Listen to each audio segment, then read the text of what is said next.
श्री हरि भक्तों को मेरा प्रणाम। जय श्री हरि प्रेमी भक्तों, स्वागत है आपका हमारे चैनल आत्मा का सफर।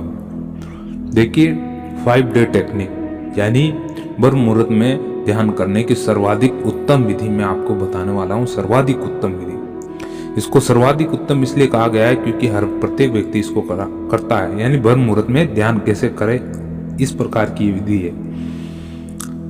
अब मैं आपको एक चीज बताता हूँ प्रेमी भक्तों की, ब्रह्म मुहूर्त में जो ध्यान होता है, ब्रह्म मुहूर्त के ध्यान के फायदे होते हैं और ब्रह्म मुहूर्त में जो ध्यान करने वाले लोग होते हैं वे किस प्रकार की विधि का सर्वाधिक उपयोग में लेते हैं। वो जो सबसे ज्यादा सरल है, सबसे ज्यादा उत्तम है, जो प्रत्येक व्यक्ति कर सकता है, वयस्क भी कर सकता है और बच्चे भी कर सकते हैं, और सबसे ज्यादा सरल मानी गई है अध्यात्म में, इस अध्यात्म की लाइन में। उस विधि को मैं बता रहा हूँ। यानी ब्रह्म मुहूर्त में ध्यान कैसे करें, आप इस चीज को थोड़ा ध्यान से सुने कि ब्रह्म मुहूर्त में आप उठ गए, आपको सर्वप्रथम तो ऐसे कपड़े पहनने हैं जो कि बिल्कुल सरल हो, यानी हल्के, बिल्कुल हल्के फुल्के। जहाँ जब भी आप ध्यान करने बैठते हैं तब आप कभी करें, आप ब्रह्म मुहूर्त में करें, दिन को करें, दोपहर को करें, रात को करें या रात्रि साधना करें, कभी भी करें, मगर ध्यान करते समय ऐसी वेशभूषा पहननी है आपको ताकि आपको बिल्कुल कंफर्ट महसूस हो,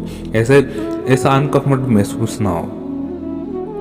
दूसरी बात, बैठ गए आप एक चित लगा के, सीधे कमर है, आपको सब पता है, गर्दन को हल्की सी उठा के रखे, यानी आपने हल्का सा उठा के रखे बैठे हुए, ताकि आपका सीधा आज्ञा चक्र पे ध्यान चला जाए।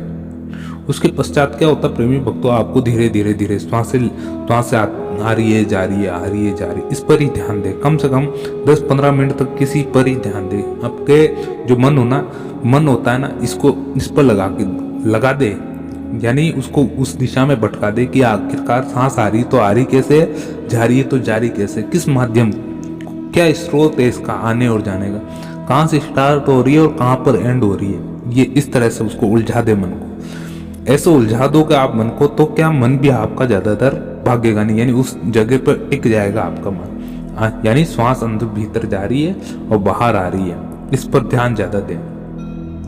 श्वासों पर ध्यान है क्योंकि इसलिए मैं बता रहा हूँ क्योंकि श्वास ही एक पूरे मानव शरीर में ऐसी है जो निरंतर चलती है। आप बोलोगे कि हृदय की धड़कन भी तो है, जी हाँ, बिल्कुल हृदय की धड़कन भी, मगर अगर आपसे आपकी श्वास से छीन ली जाए तो आपकी हृदय की धड़कन कितनी देर तक काम कर लेगी? ज्यादा से ज्यादा 1-1.5 मिनट, 30 सेकेंड, 2 मिनट भी कर सकती होगी तो होगी, बाकी हृदय की धड़कन ज्यादा देर बिना श्वासों के काम नहीं करती प्रेमी, क्योंकि उसको प्रॉपर ऑक्सीजन चाहिए हृदय को, तब भी वे हृदय स्पंदन करता रहता है। अब देखिए, जो ब्रह्म मुहूर्त में ध्यान करने की विधि है मैं आपको बता रहा हूँ प्रेमी भक्तों। ब्रह्म मुहूर्त में जो ध्यान होता है, यानी ध्यान कैसे करें, आपको इस चीज का बहुत यानी राई के जो दाने होते हैं ना, उस प्रकार से समझना पड़ेगा इस ध्यान विधि को। यानी आप जब भी ध्यान करते हैं एक चित्त होकर बैठ जाए, एक चित्त, यानी आपका चित्त एक जगह हो जाना चाहिए,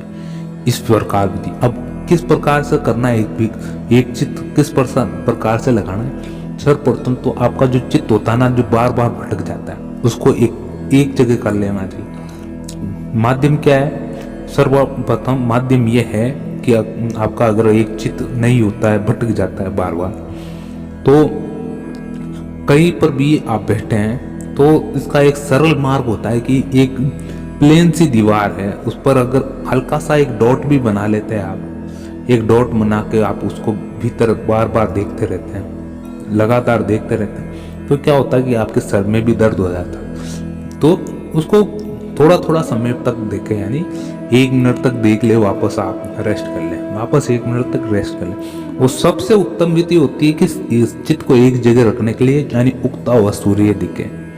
एकाग्रता बढ़ाने के लिए सबसे बेस्ट उपाय है प्रेमी भक्तों, उगता हुआ सूर्य दिखे। यानी उगता हुआ सूर्य देखने का मतलब है कि जो प्रातःकाल जल्दी उठ के जब सूरज उग रहा हो, लाल हो, यानी ऑरेंज कलर का दिखाई देता है, उस समय देखे, ज्यादा रोशनी तेज होने के पश्चात ना देखे आप, उस समय आपकी एकाग्रता बहुत बढ़ेगी। अब देखिए, ब्रह्म मुहूर्त में जो ध्यान होता है, इसके बाद आपका ध्यान नहीं भटकेगा अगर ये 2-3 कार्य कर लेंगे। ध्यान करने बैठ रहे हैं, आपकी श्वासों पर ध्यान है, निरंतर श्वासों पर ध्यान जा रहा है, आ रहा है। अब देखिए, श्वासों में कौन राम आया हुआ आपको पता नहीं होगा, मगर मैं आपको एक स्पष्ट रूप से बता देता हूँ कि श्वास होती है जो एक तरह का नाम है, एक तरह का मंत्र है श्वास, जो प्रभु ने गॉड गिफ्ट किया हुआ है प्रत्येक मनुष्य को, जो प्रभु ने प्रत्येक व्यक्ति को गॉड गिफ्ट किया हुआ है।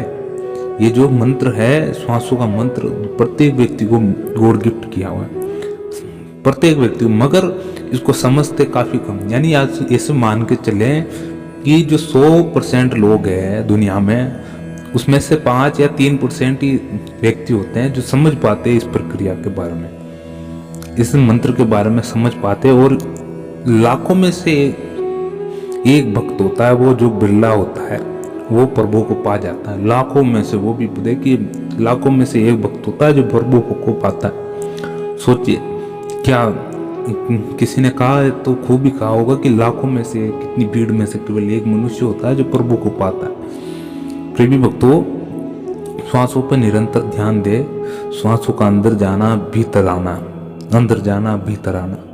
फिर क्या होगा, श्वासों की आपको स्पष्ट रूप से आवाज आने लग जाएगी। कुछ समय के पश्चात श्वासों की आवाज आएगी, अंदर भीतर जाते समय आपको एक आवाज आएगी, स्पष्ट भाषा में कहे तो सो की आवाज आएगी, सो। और बाहर निकलते समय श्वास हंग, ह या हंग, किसी को हंग अलंकार रूप में हंग, ह या हम, ये 2 शब्द या 3 शब्द आप माने, आपको खुद को स्पष्ट रूप से करना है कि हाँ ये शब्द है तो क्या है, या आपको स्वयं को पता करना पड़ेगा।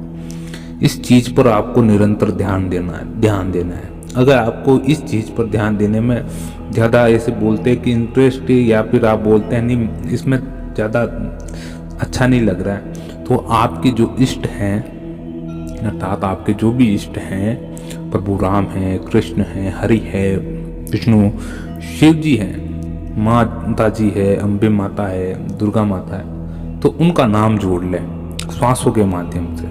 अपने इष्ट को अपने श्वासों से जोड़ लें, तो वे कुछ समय पश्चात साक्षात, अगर ये नाम मंत्र सिद्ध हो गया तो कुछ समय पश्चात साक्षात वे इष्ट है, जो आपके इष्ट आपके आंखों के सामने प्रकट हो जाएंगे एक दिन।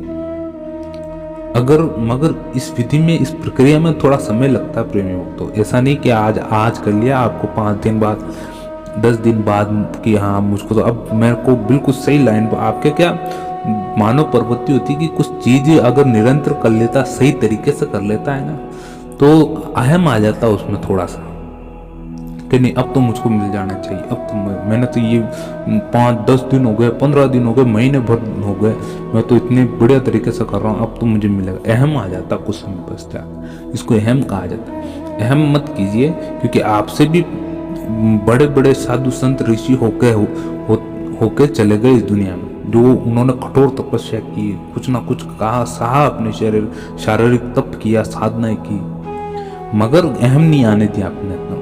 ये अहम बिल्कुल ना आने दे, क्योंकि जहाँ अहम होगा वहां पर आपको भगवान नहीं मिलेगा प्रेमी। इसलिए इस श्वासों पे ध्यान दे। प्रेमी भक्तों, आपको ये वीडियो कैसा लगा जरूर हमें कमेंट करके बताएं। अगर इसके बारे में और जानकारी चाहिए, ब्रह्म मुहूर्त में ध्यान कैसे करना चाहिए, ब्रह्म मुहूर्त में ध्यान कैसे करें, यानी ब्रह्म मुहूर्त में ध्यान के फायदे, तो आप कमेंट करके बताएं, हम आपको और वीडियो ला के बताएं। जब तक के लिए जय श्री राम, जय श्री हरि।